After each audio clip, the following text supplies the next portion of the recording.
오늘 주님의 날을 맞이하여 예배당에 모일 수 없지만 신령과 진정으로 예배드리며 하나님의 임재를 사모하면서 각 가정에서 이 온라인 예배에 동참하시는 우리 성도 여러분 모두에게 하나님의 샬롬, 그 하나님의 평안과 크신 은총이 충만하게 임하시기를 주님의 이름으로 축원합니다.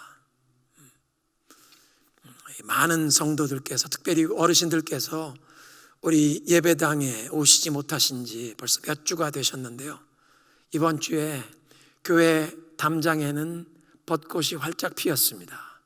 그래서 오늘 이 온라인 예배 방송을 시작하기 전 부분과 예배를 마친 후에 그 교회 주변 담장에 핀 벚꽃을 우리 김영주 목사님께서 촬영하셔서 여러분이 함께 그 벚꽃 핀 모습을 보십니다. 오늘의 성경 본문인 시편 3편은 다윗이 그 아들 압살롬을 피할 때 지은 시라는 부제가 붙어 있습니다. 다윗의 아들 압살롬이 그의 친여동생 다말 공주가 이복 형제였던 황태자 암논에게 큰 피해, 어뷰즈를 당했는데 아버지 다윗이 암논에게 아무런 책망이나 징계를 내리지 않으니까 압살롬이 2년을 기다렸다가 양털을 깎는 날 큰 잔치를 배설하고 모든 왕자들을 다 초청한 그 잔치석상에서 자기의 형 암논 황태자를 암살을 해버립니다. 그리고는 그 길로 외할아버지 이웃의 작은 나라 그술의 왕 달메에게 피신을 하게 됩니다. 황태자 암논을 잃게 되고, 어떻게 보면 왕자들 중에서 가장 인물이 출중하고 똑똑했던 압살롬도 보지 못하게 된 다윗이 그렇게 2년이 흘러가면서 압살롬을 그리워한다는 사실을 눈치챈 군대 장관 요압이 압살롬이 다시 예루살렘에 돌아올 수 있도록 계기를 마련합니다. 그래서 이제 압살롬이 예루살렘에 돌아오게 되었는데 아버지 다윗과 관계가 완전히 회복되지 못한 채 세월이 흘렀고, 압살롬은 그 마음에 야심을 품고 힘을 키우면서 백성들의 마음을 얻게 되었습니다. 궁중 대신들의 마음도 얻게 되고 군대 장관들의 마음을 얻습니다. 그리고 그술의 망명에서 예루살렘으로 돌아온 지 만 4년 만에 급기야는 아버지 다윗을 몰아내고 자기가 왕이 되겠다고 반역을 일으킵니다. 압살롬이 얼마나 유능한지 그 누구보다 잘 알고 있던 다윗 왕은 급히 왕궁을 버리고 유대 광야로 피신하게 되는데, 사무엘하 15장에 있는 말씀을 보면 맨발로 울면서 피난길을 떠나게 되었습니다. 다윗이 유대 광야로 피한 후에 왕궁에 입성한 압살롬은 정권을 장악하고 아버지 다윗 왕을 잡겠다고 온 이스라엘의 군대를 동원하게 됩니다. 이런 상황에서 아들의 반역을 피해 왕궁을 버리고 광야에서 밤을 지낸 다윗 왕이 아침을 맞이하며 새날을 맞이하면서 하나님 앞에 올려드린 기도가 오늘 본문입니다. 다윗이 처했던 이런 절박한 상황을 상상하시면서 다시 한번 본문을 들어보시기 바랍니다. 여호와여, 나의 대적이 어찌 그리 많은지요. 일어나 나를 치는 자가 많으니이다. 많은 사람이 나를 대적하여 말하기를 그는 하나님께 구원을 받지 못한다 하나이다. 셀라. 여호와여, 주는 나의 방패시니 나의 영광이시요 나의 머리를 드시는 자이시니이다. 내가 나의 목소리로 여호와께 부르짖으니 그의 성산에서 응답하시는도다. 셀라. 내가 누워 자고 깨었으니 여호와께서 나를 붙드심이로다. 천만인이 나를 에워싸 진친다 하여도 나는 두려워 아니하리이다. 아들의 반역으로 왕궁에서 쫓겨나 광야 여기저기로 피신당하는 절박한 상황에서 다윗은 마음을 비우고 모든 것을 하나님 앞에 내려놓을 수밖에 없었습니다. 이스라엘의 장로들이 다윗의 유능한 아들 압살롬을 이스라엘의 왕으로 받아들였습니다. 다윗의 모사 중에 뛰어난 아히도벨도 압살롬의 편이 되었고, 다수의 군 지휘관들도 압살롬의 편이 되었습니다. 이렇게 자신을 에워싼 풍랑 중에 오직 하나님만 의지하고 신뢰하면서 다윗이 이렇게 고백합니다. 여호와여, 주는 나의 방패시요 나의 영광이시요. 이렇게 수치를 당하고 어떻게 보면 공포와 걱정에 휩싸일 수밖에 없는 나의 얼굴을 드시는 분은 하나님이십니다. 그리고 다윗은 그 환난 중에, 폭풍 중에 하나님께 기도합니다. 내가 나의 목소리로 여호와께 부르짖으니 그의 성산에서 응답하시는도다. 이렇게 하나님만 온전히 신뢰하고 기도하면서 폭풍 중에 하나님께서 주시는 평안을 고백하게 되었습니다. 내가 누워 자고 깨었으니 여호와께서 나를 붙들어 주심이로다. 천만인이 나를 애워싸 진친다 하여도 나는 두려워 아니하리이다. 코로나 비상사태로 워싱턴 주지사가 우리 주민 자택 대피령을 내려서 많은 분들이 생업에 큰 어려움을 당하고 계십니다. 지난주일 설교에 우리가 이제 광야에 들어왔다고 말씀을 드렸는데, 이제 보니까 우리가 살고 있는 이 서북미 지역이, 미국이, 전 세계가 마치 유라굴로 광풍을 만난 배와 같은 모습이 되었습니다. 오늘 이 주일 예배를 통해서 아들 압살롬을 피해 광야를 떠돌던 다윗이 그 폭풍 중에 경험했던 평안을 이 온라인 예배에 동참하시는 성도 여러분 모두가 경험하게 되시기를 주님의 이름으로 축원합니다. 그런데 풍랑을 만나면 빨리 하나님 앞에서 우리의 마음을 비워야 합니다. 사도행전 27장에 사도 바울을 태우고 로마로 압송하던 그 배가 유라굴로 광풍을 만나서 이제 배의 선원들이 자신들의 그 경험이나 기술로 빠져나갈 수 없고 강풍에 떠밀려가는 상황이 계속되니까 이틀째 되는 날에 배에 실었던 화물을 자기들의 손으로 바다에 던져버립니다. 사흘째 되는 날에는 배의 그 기구들까지도 그들의 손으로 배에 던져버렸다는 것입니다. 배에 있던 기구들이 더 이상 쓸모가 없다는, 그 기구를 바다에 던져버리는 것은 사공들의 자존심을 바다에 버리는 것입니다. 더 이상 생존이 자기들의 그 항해 기술에 달려있는 것이 아니라 하늘에 달려있다는 것을 고백하며 던져버리는 것입니다. 풍랑을 만나 생명이 위태로운 상황이 되면 아무리 값진 상품을 화물로 배에 실었어도 그것 가지고 로마에 가서 큰 이윤을 남기려던 사업 계획도 다 소용없어지는 것입니다. 풍랑을 만나면 모든 것을 다 바다에 던져버려야 합니다. 그러니까 풍랑을 만나면 먼저 하나님 앞에서 우리의 마음을 비워야 합니다.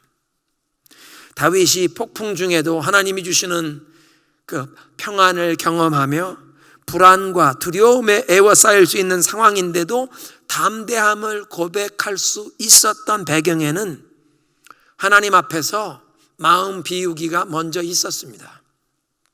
다윗이 왕궁을 버리고 맨발로 울면서 피난길을 떠날 때 사무엘하 16장에 보면 사울의 친척 중에 시므이라는 사람이 길 옆에 나와서 피난 중인 다윗을 향하여 저주를 퍼붓습니다.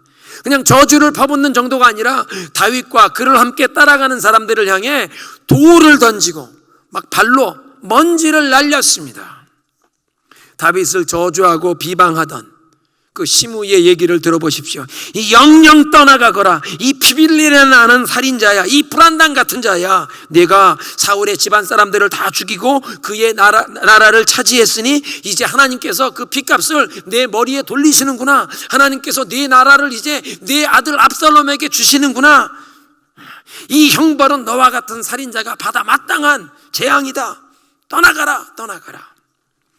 다윗을 수행하던 친위대 장수 중에 한 사람 아비새가 다윗에게 말합니다. 어째서 왕은 이 죽은 개 같은 사람이 왕을 저주하도록 내버려 두십니까? 제가 가서 단칼에 저 사람의 목을 치겠습니다. 다윗이 대답합니다. 그냥 놔둬라. 주님께서 그에게 다윗을 저주하라고 시켜서 그가 저주하는 것이라면 누가 그 사람을 나무랄 수 있느냐? 그리고 아비새와 또 자기와 함께하던 그 모든 신하들에게 다윗이 얘기했습니다. 생각해 보십시오. 내 몸에서 태어난 내 아들도 나를 죽이겠다고 찾고 있는데 하물며 저 베냐민 사람 사울의 친족 사람이야 어떻겠습니까? 하나님께서 그렇게 하라고 시키신 것이니 그냥 저주하게 버려두십시오. 혹시 여호와께서 내가 이렇게 비참한 모습으로 이런 수치와 능욕을 당하는 모습을 보시고 시므이가 한 저주의 말 대신에 나에게 은혜를 베푸실지 누가 압니까? 그냥 버려두시오. 하나님께서 허락하신 그 수치와 환난에 그냥 순복하면서 하나님이 긍휼을 베풀어 주시기를 사모하는 겸손함으로 그 상황에 반응했습니다. 다윗은 내가 그래도 아직 이 나라 왕인데 내 주변에 이렇게 친위대 병사들이 나를 호위하고 있는데 저가 뉘기에 나를 이렇게 모욕하고 저주하는가? 분노로 반응하지 않고 환난을 당하자 즉시 하나님 앞에서 자기의 마음을 비우며 겸손히 하나님 앞에 엎드린 것입니다. 어쩌면 과거에 밧세바와 간음하고 그 남편 우리아를 죽인 죄값을 이렇게 받는구나 그 마음에 깨달았는지도 모르겠습니다. 환난을 당하자 즉시 마음을 비우고 하나님 앞에 자신을 낮추니까 사람들을 대해서도 자신을 낮추고 나를 무시하는가 노여움과 분노로 대하는 것이 아니라 온유함으로 겸손함으로 반응했다는 것입니다. 사랑하는 성도 여러분, 코로나 비상사태라는 이 풍랑을 만난 우리 모두는 하나님 앞에서 우리의 마음을 비워야 합니다. 그동안 하나님을 섬긴다고 하면서도 그저 우리의 입술의 말뿐이요, 우리의 마음의 중심이 세상의 헛된 것들을 바라보며 그 헛된 것들에 끌려가고 있었던 우리의 그 허물과 죄악을 인정하면서 회개하며 전심으로 하나님만 바라고 하나님만 신뢰하는 그런 참된 신앙의 자리로 돌아오기를 사모하십시다. 요즘 사순절에 성경 통독을 많이 하고 계신 줄로 믿습니다. 예레미야 선지서를 읽어보면 예루살렘이 바벨론에 정복당하고 모든 남자들은 칼에 죽임을 당하고 여자들과 어린 자녀들은 전쟁 포로로 붙잡혀서 노예로 바벨론에 끌려가게 된다고, 슬픔과 수치, 능욕의 날이 다가온다고 예고해야 하는 그 두려운 하나님의 심판의 메시지를 동족들에게 전해야만 하는 눈물의 선지자 예레미야의 외침이 기록되어 있습니다. 듣기 좋은 메시지가 아니라 정말로 듣기 거북한 심판의 메시지를 선포할 뿐만 아니라 하나님 앞에서 백성들을 위해 눈물로 호소하고 탄원하는 눈물의 선지자였습니다. 하나님의 이름으로 일컫던 그 도성이 폐허가 되고 성전에서 여호와의 영광이 완전히 떠나버린 그 암울한 시대에 눈물의 선지자 예레미야의 눈물은 사실은 하나님의 눈물이었습니다. 므낫세 왕이 55년간 길게 통치하면서 하나님 앞에 큰 죄를 지은 것 때문에 하나님의 징계와 심판이 이제 유다와 예루살렘에 임하게 되었는데, 그의 손자 요시야가 왕이 되어 종교 개혁을 일으키고 신앙의 부흥을 시도하지만 그것이 그저 짧게 가고, 요시야는 애굽의 왕 느고에게 전사당하고 그 이후엔 온 나라가 패망의 길로 그저 빠르게 그 내리막길로 달려가서 예레미야의 시대에 이르러 드디어 하나님의 심판과 징계를 온 나라가, 온 민족이 받게 되었습니다. 예레미야는 한탄합니다.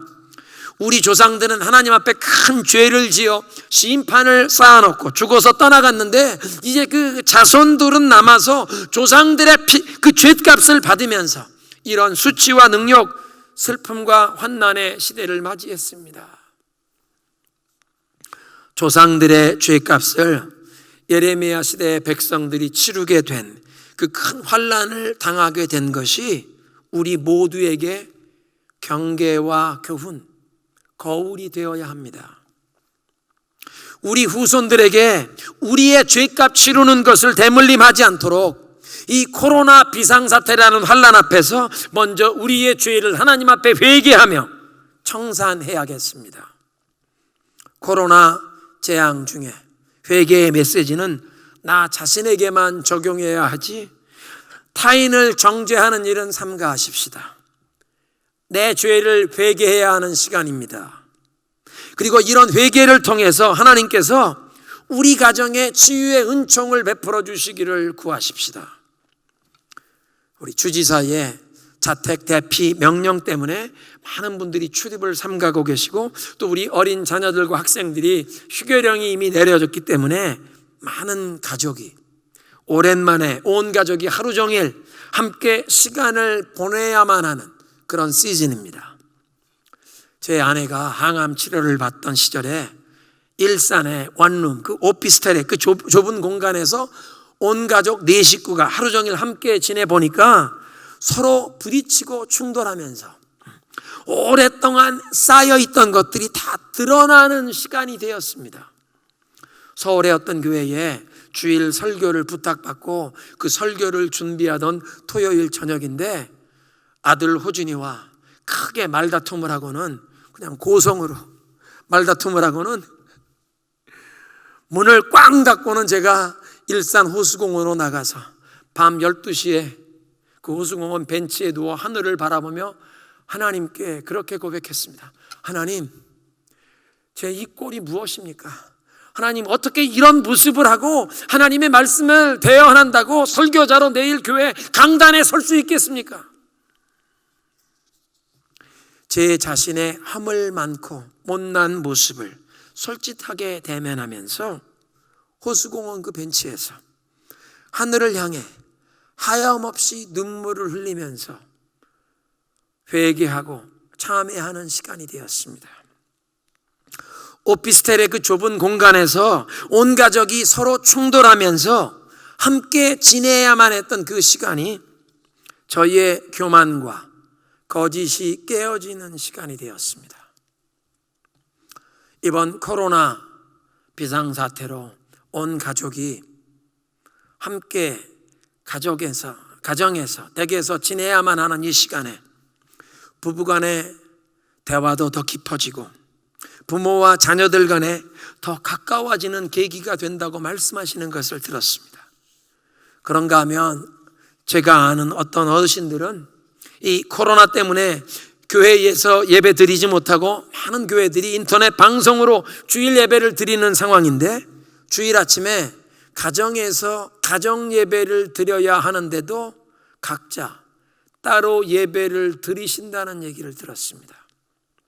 두 분 다 예수를 오랫동안 믿고 신앙생활을 해오셨지만 부부관계에 아직도 풀리지 않은 응어리가 남아 있어서 주일 아침 부부가 마음을 합하여 가정 예배를 드리지 못하고 남편과 아내가 따로 예배를 드린다는 그런 안타까운 얘기였습니다. 오랫동안 쌓인 상처와 아픔이, 역기능이 아직도 해결되지 못한 채 세월이 흘렀고 이제 코로나 비상사태로 출입이 제한되고 좁은 공간에서 하루 종일 함께 종일 지내시는데도 마음의 벽을 제거하지 못하고 계신 것입니다. 좁은 공간에서 하루 종일 함께 지낸다고 오랫동안 쌓인 상처와 아픔이 그 가정의 역기능 문제가 저절로 해결되는 것이 아니라 환난을 당할 때 즉시 하나님 앞에서 우리의 마음을 비우고 낮추고 겸손히 하나님께 우리의 죄를 회개하며 나아갈 때 하나님께서 우리 가정의 그 모든 상처를 치유하시고 우리 가정의 관계의 회복을 주시는 줄로 믿으시기 바랍니다. 예레미야의 한탄을 기억하십시오. 죄를 지은 조상들은 떠나가고 우리 자손들은 이 땅에 남아서 이제 이 죄값을 혹독하게 치르게 되었습니다. 제 모친께서 소천하신 지 1년이 지났는데 제가 경험하는 것은 부모님이 떠나신 후에도 그 남기신 영적인 영향력은 계속됩니다. 저는 종종 선친께서 매일 아침 가정 예배 시간에 저를 위해 기도해 주신 그 아버지의 기도가 오랫동안 계속 그 열매로 나타나는 것을 보면서 종종 눈물을 흘리며 감사의 기도를 드릴 때가 있습니다. 94년에 소천하셨으니까 26년이 지났는데도 아버님의 기도의 열매가 계속되고 있습니다. 반대로 부모님이 남기신 상처와 역기능, 그 묶임과 견고한 진이 한 가문 안에서 자손들의 삶에 끊이지 않고 계속 흘러가는 안타까운 모습도 보고 있습니다. 어떤 분들은 이런 현상을 가게 안에 흐르는 저주라, 한 가문 안에 흐르는 죄의 유산이라고 부르는데, 부모 세대의 그 죄와 역기능을 예수 그리스도의 그 십자가의 보혈로 씻고 끊어버리지 못했더니 자녀 손들의 삶에 그 죄와 역기능의 악하고 고통스러운 영향력이 나쁜 유산이 되어서 세월이 흘러도 계속 되물림 되어 가고 있는 것입니다. 주민들에게 자택 대피령이 내려진 이 기간에 가족이 함께 집에 머무시면서 성령께서 우리 가정을 함께 어루만져 주시기를 간절히 기도하시기 바랍니다. 자녀들이 그냥 TV와 인터넷으로 드라마와 영화를 보는 허송세월하는 시간 그냥 보내게 하지 마시고 부모와 자녀들이 함께 하나님을 예배하는 가정 예배가 회복되기를 사모하시기 바랍니다. 부부가 함께, 온 가족이 함께 성경 통독을 하시면서 내가 은혜 받은 한 구절 말씀, 그 은혜 받은 한 가지를 함께 나누시기를 바랍니다. 그리고 환난 중에 광야로 피신했던 다윗처럼 하나님께 기도하십시오. 내가 나의 목소리로 여호와께 부르짖으니 그 성산에서 응답하시는도다. 좁은 공간에서 가족들이 함께 지내며 충돌이 있다고 저절로 치유와 회복을 경험하는 것이 아니라 우리 가정을 하나님께서 어루만져 주시도록 간절히 하나님을 찾으셔야 합니다. 말씀과 기도의 자리로 온 가족이 함께 나가시기 바랍니다. 용서와 관계 회복의 은혜, 그것은 능동적으로 적극적으로 하나님을 찾으며 나아가는 자에게 부어주시는 줄로 믿습니다. 오늘 말씀을 정리하겠습니다. 환난을 당하면 빨리 마음을 비워야 합니다. 우리 자신을 겸손히 낮추며 하나님께 나아가는 것입니다. 그리고 예레미야 시대의 조상들의 죄값을 자손들이 혹독하게 치르게 된 것을 기억하면서 우리 세대에, 우리 가문 안에 지금까지 흘러내려오던 죄의 유산, 역기능, 우리가 경험했던 고통과 이 모든 상처, 이 모든 죄의 유산이 자녀들에게 되물림되지 않도록 주님 앞에 회개하며 기도하십시다. 하나님, 우리의 이 모든 죄와 허물을 용서하여 주옵소서. 예수님의 십자가 보혈로 씻어 주시옵소서. 그렇게 회개하며 기도하며 나아갈 때 하나님께서 우리 가정에 치유의 은총을 부어주실 줄로 믿습니다. 함께 가족이 보내야 하는 이 기간 우리 가정을 어루만져 주옵소서. 가정 재단이 회복되게 하옵소서. 마음을 모아 함께 예배할 수 있는 우리 가정이 되게 하옵소서.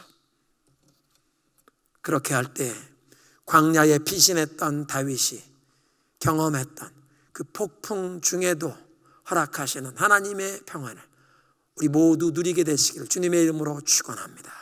이 시간 함께 기도하시겠습니다. 우리 모두 풍랑을 만났습니다. 하나님 앞에 빨리 마음을 비워야 하는 시간입니다.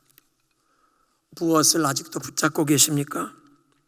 하나님 외에는 붙잡고 있는 아무것도 소용이 없는 것을 시간이 흐르면 결국에는 모든 사람이 깨달을 수밖에 없습니다.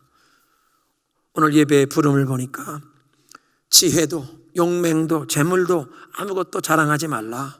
오직 하나님을 아는 것, 예수 그리스도 안에서 하나님을 아버지로 모시게 된 이것이 우리의 유일한 위로요 행복의 조건인 줄로 믿습니다. 풍랑을 만난 우리들 하나님 앞에 마음을 비웁시다. 하나님 모든 것을 내려놓습니다. 겸손히 하나님 앞에 우리를 낮추며 회개하며 돌아옵니다. 세상의 헛된 것을 우리의 소망을 두고 자랑거리로 삼았던 어리석음을 뉘우칩니다. 하나님이 풍랑 중에 우리 가정을 치유하여 주옵소서. 우리 가정에 흐르는 모든 상처와 역기능을, 죄의 유산을 끊어지게 하옵소서.